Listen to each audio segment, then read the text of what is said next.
Good news for fans of X-Men and the Fantastic Four. There will be no more terrible movies starring your favorite heroes. They'll probably be good from now on. The bad news is there's sort of an entertainment monopoly growing, at least a monolith, at least a very powerful behemoth that will be Disney, because they are taking $66.1 billion worth of assets from 21st Century Fox, essentially leaving Fox as its own separate company for things like Fox News, which good for you, Disney, for not picking that one up, that hot turd. So after this, Fox shareholders or former Fox shareholders will own about 25% of Disney. Disney will now own a huge chunk of Hulu and essentially be the controlling partner for that group, which is interesting considering Disney has been working for a long time to build up their own streaming assets after announcing they were pulling all of their titles off of Netflix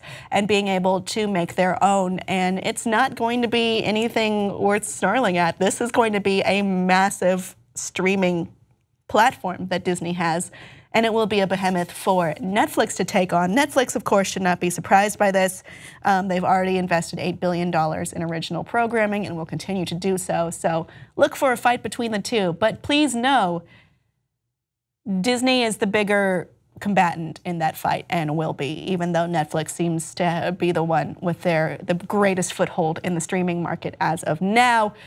If you look at a chart as to how big the studios are, Disney is the biggest by a long shot. And this is a little bit worrisome because while I do appreciate many of the titles Disney controls, including Disney Animated Classics, Marvel, Star Wars, it's probably not good for just one studio to have this much power. We've seen before that Disney made efforts to strong-arm the LA Times after the LA Times posted an investigative piece, which was not, it was critical about Disney and their business dealings in the city of Anaheim, California, where the Disneyland Resort is located. But Disney did nothing to refute those claims. Instead, they just decided, hey, LA Times, you're not going to see any more Disney movies for your reviews. So too bad for you.